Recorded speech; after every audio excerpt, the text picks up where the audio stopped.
Kemijski inštitut je v pridobivanju sredstev na mednarodnih razpisih res konkurenčen. Tako je bil pred nedavnim uspešen pri pridobivanju sredstev na razpisu javno-zasebnega partnerstva za zelena vozila iz okvirnega programa Evropske unije za raziskave in inovacije Obzorje 2020. Dr. Robert Dominko, obsežen in zahteven projekt, kjer niste pridobili le sodelovanja, pač pa kar koordinacijo projekta, in vi ste tudi koordinator imenovanega projekta Helis. Za kakšen projekt gre? Projekt Helis je v bistvu nadaljevanje projekta Eurolis, katerega tudi koordinira Kemijski inštitut, in smo sredstva za ta projekt pridobili v razpisu, ki je bil objavljen v letu 2011, in projekt Eurolis se je začel financirati v letu 2012. V tekom tega projekta, Eurolis projekta, smo prišli do nekaterih novih spoznanj, pri katerih pa se nam je tudi, na nekaterih točkah se nam je tudi ustavilo, in zato smo se vsaj del konzorcija odločili, da poskusimo zopet prijaviti nov projekt, nadaljevanje tega projekta, in kakor je očitno, smo bili zelo uspešni. No, kot rečeno, je ta projekt Helis obetaven, kjer boste najprej raziskovali litij-žveplove baterije, njihovo varnost, proces staranja in tudi recikliranje. Nam lahko nekaj več poveste o tem? Seveda, litij-žveplovi akumulatorji so nekako zelo obetavni akumulatorji, predvsem iz dejstva, ker je žveplo izredno poceni, nudi nam pa istočasno zelo visoko energijsko vrednost. Se pravi, akumulator v kombinaciji litij in žveplo lahko ima v praksi tudi trikratnik energijske gostote, kot imajo trenutni litij-ionski akumulatorji, kar v bistvu pomeni trikrat daljšo prevoženo razdaljo z električnimi avtomobili ali pa trikrat daljše delovanje mobitela, če ponazorimo pač na te elektronske pripomočke, ki jih imamo. Kaj to pomeni trikrat daljšo pot prevoženo? To pomeni, da se zelo približamo že dejstvu, tisto, kar povprečen uporabnik električne mobilnosti hoče. Se pravi, hoče neko neodvisnost 500 km, ki jo vsak posameznik lahko v enem neprekinjenem dnevu vožnje naredi. In recimo, to je veliko, veliko več, kot pa povprečni uporabnik vozila potrebuje na dan tudi. No, kot ste rekli, že nekaj časa raziskujete tehnologijo baterij, v katero smer se raziskave zdaj obračajo? Kaj je pri njih največji izziv in zakaj je to raziskovanje tako pomembno? Oziroma, kaj je končni cilj tega projekta? Končni cilj projekta Helis oziroma Eurolis in potem nadaljevanja s projektom Helis je pripeljati litij-žveplovo tehnologijo tako blizu, da bo lahko komercializirana iz strani tudi partnerja v projektu, to je podjetje Saft, ki je zelo aktivno v obeh projektih. Namen pa je v celoti spoznati delovanje litij-žveplovih akumulatorjev, ga v bistvu pripeljati do te meje, da lahko zagotovimo stabilno delovanje, ki bo primerno za uporabo, preizkusiti vse te varnostne aspekte, preučiti, kaj se bo dogajalo z baterijami, ko nam bojo baterije recimo v avtomobilu na dvorišču ostale v avtomobilu, ali kaj se bo zgodilo, ko bo proizvajalec naredil baterije in bo recimo pol leta potreboval, da jih bo prodal. Vse te aspekte moramo preučiti in potem v bistvu uravnati kemizem v samem akumulatorju, da bo primeren za končnega potrošnika. Omenili ste varnost, kaj to pomeni varnost? Ja, varnost, ko govorimo o žveplu, je tu predvsem vsakdo, ki se malo spozna na kemijo, pozna tudi sulfidno kemijo, pokvarjeno jajce, ki je ta izreden smrad, vendar to naši receptorji zaznajo izredno nizke koncentracije in da se lahko temu izognemo. Količine žvepla, ki jih pa imamo v tem akumulatorju, so pa veliko večje in obstaja sicer neka potencialna nevarnost, ki jo moramo proučiti, kaj se zgodi recimo s tem akumulatorjem v primeru nesreče, če se prebode, če pride v stik s kislina in koliko sulfidov bo takrat nastalo, ker dejstvo je pa, da receptorji človeka zaznajo tja do 150 ppm se pravi 150 delcev H2S v zraku, kar je pa več ne zaznamo, vendar pa te višje koncentracije pa so tudi smrtno nevarne. No in kaj se lahko zgodi, to vas sprašujem namreč zaradi tega, ker na eni nedavni razpravi se je pač en razpravljavec oglasil v zvezi s temi električnimi avtomobili, da nikakor si ne želi, da bi ga sredi noči baterija, ne vem, ki je na podeželju, kjer ni nikogar, pustila na cedilu in pa eventualno tudi eksplodirala. Ja, glede teh vseh eksplozij, mislim, da to je že preteklost, da to z delom na večjih akumulatorskih sistemih je predvsem tu največ se poudarja varnostni aspekt. Glede drugega efekta, da ga pa nekje na podeželju baterija ne zapusti, pa to je ravno enaki efekt, ravno tako se dnevno dogaja, da veliko uporabnikov vozil z motorjem na notranje izgorevanje tudi obstanejo ob cesti. Kaj naredijo? Oni grejo s kantico do naslednje bencinske, zdaj, če je to po noči na podeželju, nimajo kam iti. Isto kot ta gospod bo moral prenočiti nekje ali pa najti kakega dobrodušnega kmeta. No, se gre za to, da znanstveniki razbijate take potencialne strahove, ki jih pač ljudje seveda ob vseh novostih imajo. Seveda, strah tukaj je utemeljen. Recimo, trenutno, kako izgleda elektromobilnost, je to, da ko se usedemo v avto, kjer so polne baterije, imamo tam nekje doseg 100 do 150 km. To so tisti kilometri, ko z avtomobilom na notranje izgorevanje že zapeljemo na bencinsko postajo in dopolnimo rezervoar. Se pravi, tukaj je neki ta psihološki efekt, vendar ga bo potrebno preseči. Z baterijami, ki bodo imele daljši doseg, bo zagotovo to lažje. Mislim, da ste omenili, da naj bi v končni konsekvenci naredili tudi baterije s 300% večjo zmogljivostjo. Drži to? Da, to je res, to je v bistvu 3-krat večja energijska gostota, to pomeni 300-krat bolj zmogljivejša baterija, vendar tukaj vedno govorimo na enako maso, kot jo imajo recimo trenutno litij-ionski akumulatorji. Kakšne spremembe lahko to prinese v prihodnosti? Zagotovo bo elektromobilnost se približala uporabnikom. Predvsem, če bo nam uspelo še znižati ceno vsaj za 20, 30, 50% odstotkov, kot je to predvidevano. Po nekih scenarijih 20, v drugih scenarijih tudi do 50% zniža cena akumulatorjev. To bo zagotovo približalo, vendar moramo se pa zavedati, da avtomobilska industrija ima izredno veliko vlaganja tudi v motorje na notranje izgorevanje in da ta prehod ne bo od danes do jutri, vendar bo to nek zvezen prehod v roku desetletja ali več desetletij.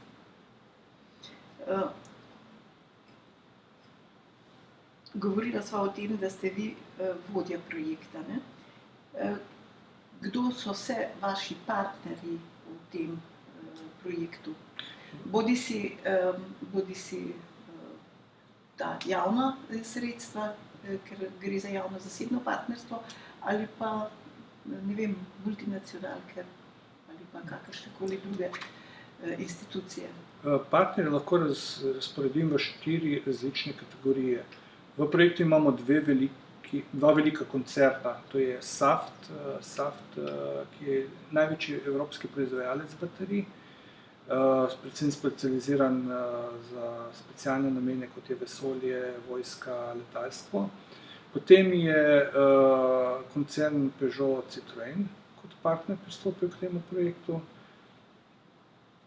Potem od manjših podjetij so v konzorciju 3 podjetja, ki imajo nekje od 20 do 100 ljudi zaposlenih. To je omeniti potrebno Solvayonic iz Toulouse, Franciji, kot en izmed evropskih vodilnih proizvajalcev elektrolitov.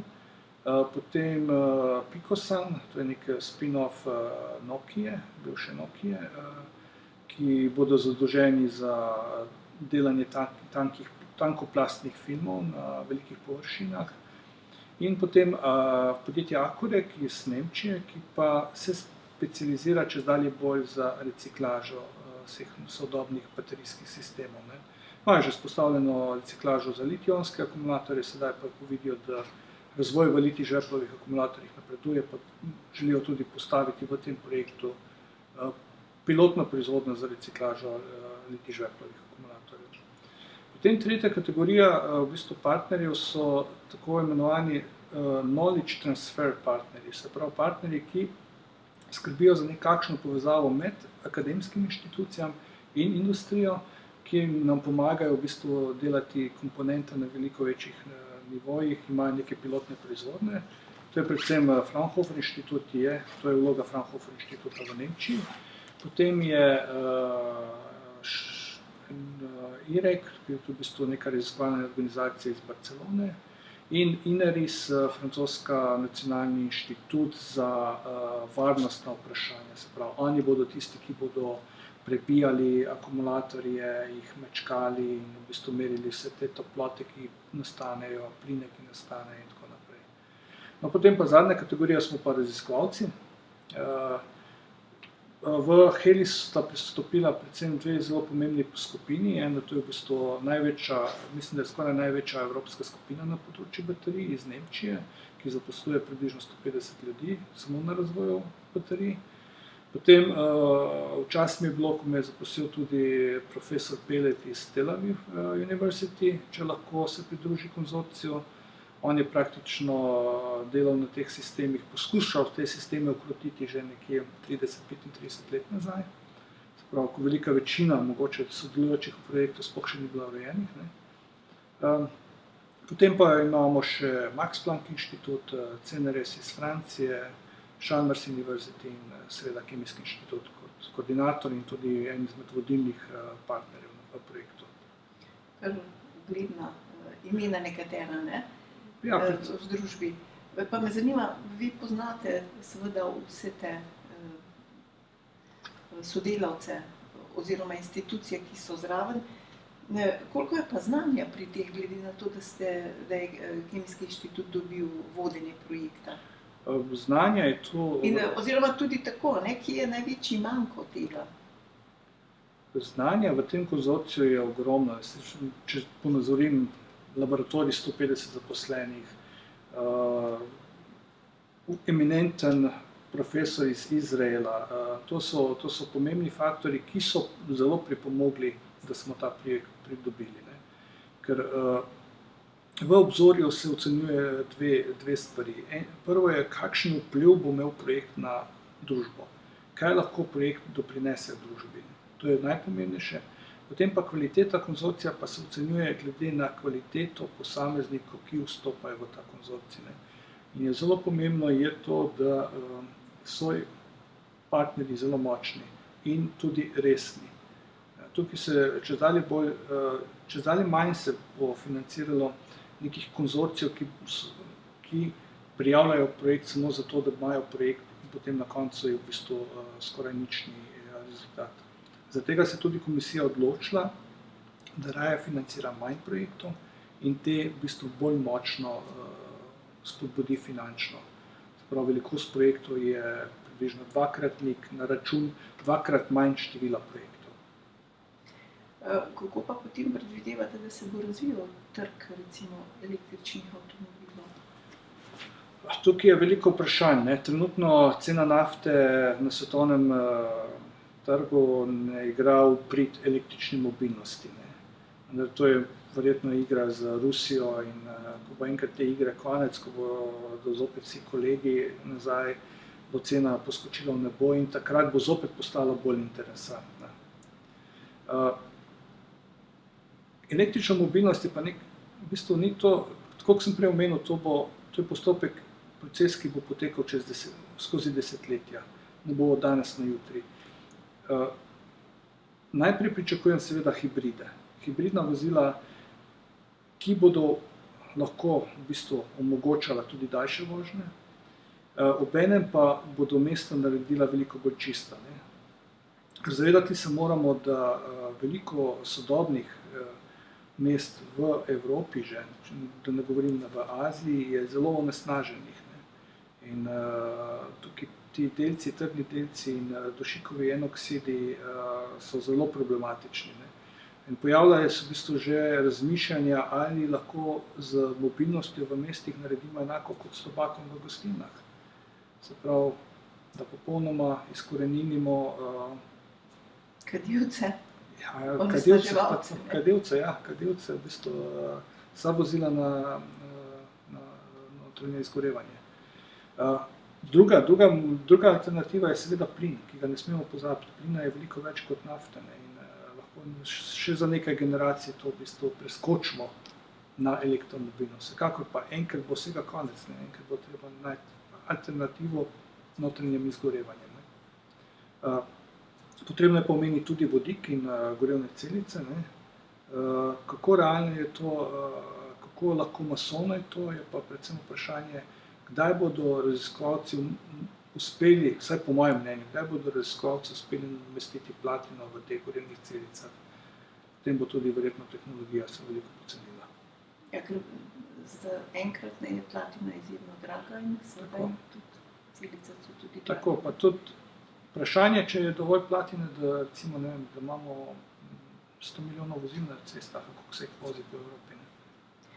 A opažate v ozadju, vi kot seveda raziskovalec, različne lobije, ki vas recimo, ki se ukvarjate s to dejavnostjo oziroma s tem raziskovanjem, nekako odrivajo na stran? Ne, tukaj bi rekel, da to je... Prej ste omenili seveda nafto, ne? Ja, seveda avtomobilska industrija gre svojo pot. Vlaganja v različne motorje, oziroma različne avtomobile z notranjim izgorevanjem so velika. Ne? In to je popolnoma razumljivo, da ne morejo opustiti od danes do jutri reči, da več tega ne bomo delali. Tukaj je ogromno razvoja in tudi še ogromno možnosti, kako še izboljšati takšne avtomobile. Medtem ko pa, če govorimo o nekih naftnih lobijih, pa tukaj je predvsem v bistvu imajo drugačen pristop.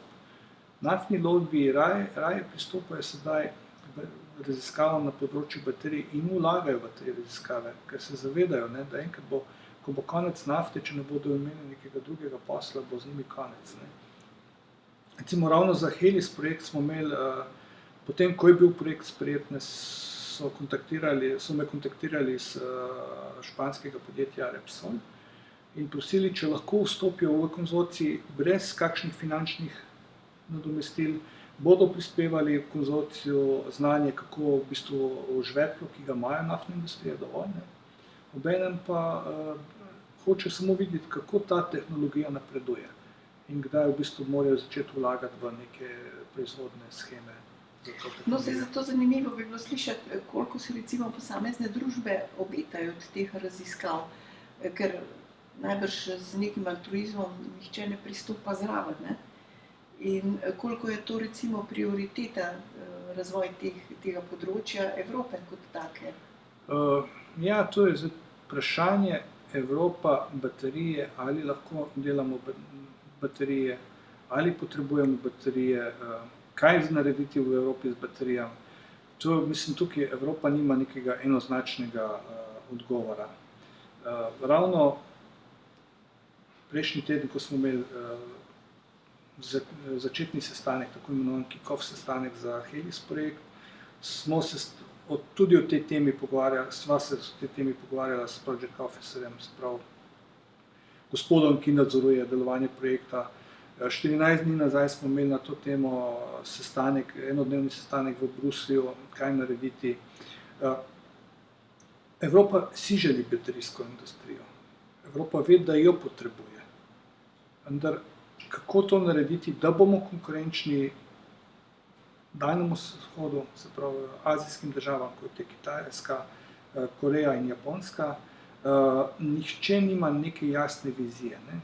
Govora je bilo o cifrah, ki so veliko višje, koliko denarja potrebujemo za baterijsko industrijo, je bilo govora o cifrah, ki so veliko višje, kot je pa potrebno trenutno vložiti v Grčijo, da bi bili konkurenčni. Ne. Mislite, te grške probleme s njihovim dolgom? Ja, tako, ja.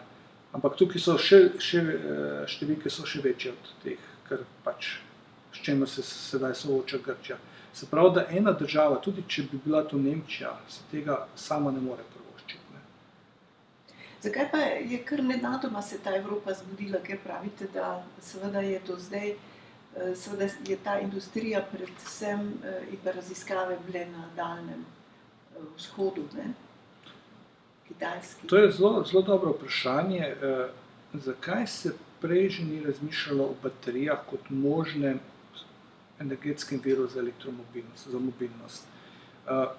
Vsa baterijska industrija se preselila na Daljni vzhod skupaj z elektroniko. Ker takrat mislim, da Evropa se nekako to zavestno odrekla, se vidimo, da tudi na koncu se tudi Nokia smo izgubili edino evropsko tovarno, pač elektronike, malo večja. Ne? In vse to znanje se je odlilo dol na Daljni vzhod, kjer so pač, oni so pa zavestno se tega lotili. In sedaj znanje je tam, ne? Znanje, kako narediti majhno baterijo, je tam. In je veliko lažje iz tega znanja sedaj nadgraditi na velike baterije, ne? Kot v Evropi, kjer moramo praktično začeti že iz nič. Ne? In sedaj Evropa pa išče neke alternativne, se pravi te nove baterijske sistemi, kjer pa niti tukaj, niti pri njih še ni nobenega znanja. In da bi iz tega začeli graditi in v bistvu mogoče Evropa kasneje izvažala na te vzhodnoazijske trge, primer tehnologijo litij žvepla.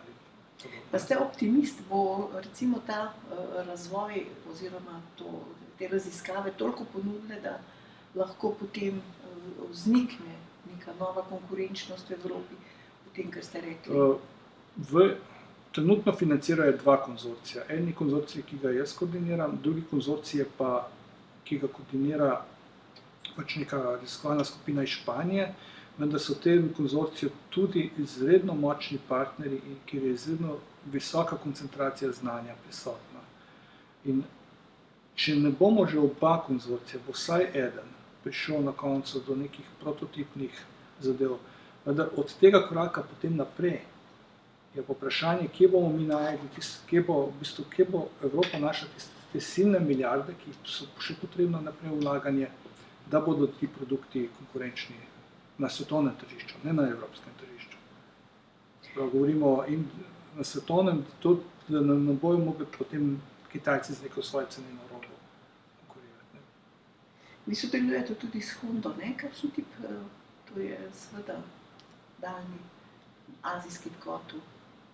Ja, tukaj je pa druga filozofija. Ne? Tukaj pa ta azijska filozofija je razmišljati sedaj dolgoročno. Ne? Sodelovanje s Hondo je vzniknilo na osnovi poziva Honde, ne samo meni, ampak parim stotim raziskovalcem po Evropi, naj predlagamo sistem, katerega bo možno komercializirati čez 10 let. Ne jutri. Jutri jih ne zanima. Oni imajo inženirje svoje, ki delajo za jutri. Njih zanima, kaj bi bilo možno komercializirati čez 10 let.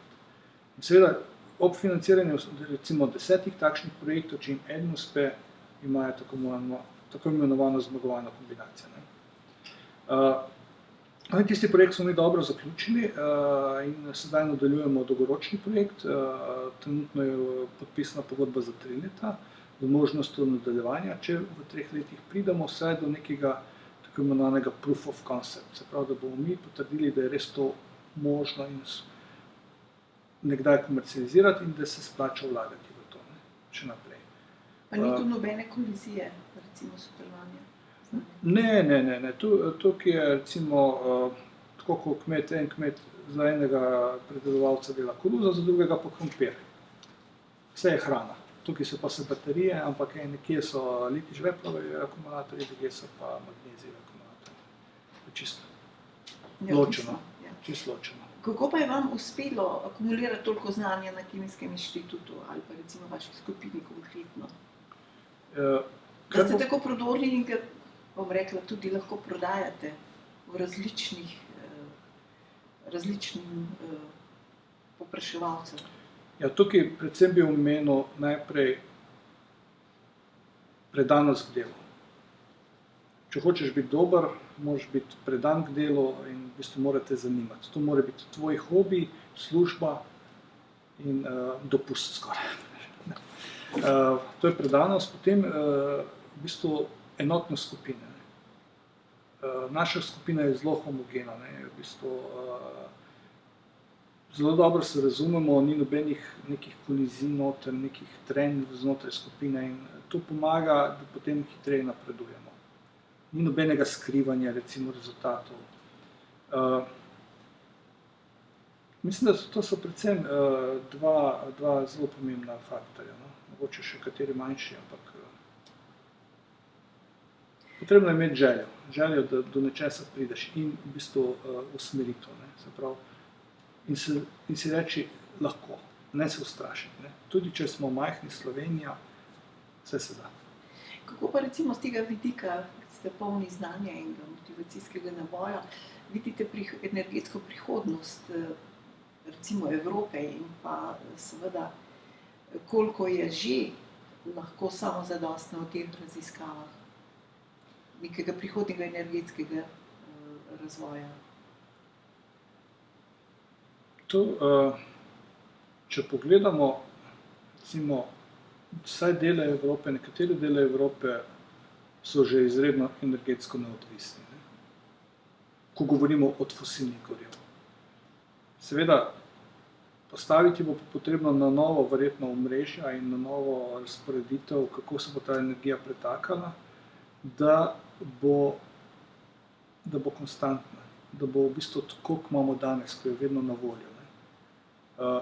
Hranilniki električne energije, bodisi kot baterije, bodisi kot neke pretočne hidroelektrarne, bodisi kot tako imenovani flying wheel, ne, kako se to prevede, v bistvu na vztrajnost.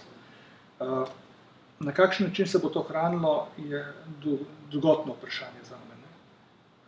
Predvidevam, da baterije bodo igrale pomembno vlogo, vsaj recimo na majhnih osnovah, ne vem, v sklopu hiš, v sklopu malo večjih stanovanjskih blokov, medtem ko pa vse te večji hranilniki pa bodo recimo pretočna jezera. Ampak vsekakor potrebno se je zavedati, da fosilnih goriv bo enkrat konec, ne. Če ne, bodo pa mogoče naši vnuki ali pa vnuki od naših vnukov enkrat to doživeli, ne. In potrebno je biti pripravljen, ker ta prehod se pa vidi, da ne more biti od danes do jutri. Zato boste raziskovalci tu. Tako. No, ampak vseeno, kako pa vidite recimo Slovenijo v tem kontekstu, recimo v kontekstu raziskav in morda eventualno v nekem delu proizvodnje v prihodnje? Slovenija, mislim, da glede raziskav pač govorimo o baterijskih raziskavah. Kemijski inštitut ima še en drug močen projekt, kjer v bistvu iz CO2 potem nazaj pridobivajo metanol, ki je lahko zopet gre nazaj v motorje za notranje izgorevanje. Se pravi, da tukaj imamo več teh alternativ že na osnovi raziskav. Naprej pa v bistvu zelo težko odgovorim, ker ne vem, kakšna je strategija Slovenije, ne. Tako žalostno se peljati po Sloveniji, pa vidiš samo 2 vetrnice, ne. Ker praktično mogoče bi jih potrebovali več, da bi se vsaj naučili, kaj lahko dobimo ven z njih, ne. Tudi glede solarnih panelov je zelo revno, ne. Kar pa je res malo veliko lesne biomase, vendar ta je lahko zelo dobra za nekaj let, ne pa na dolgi rok.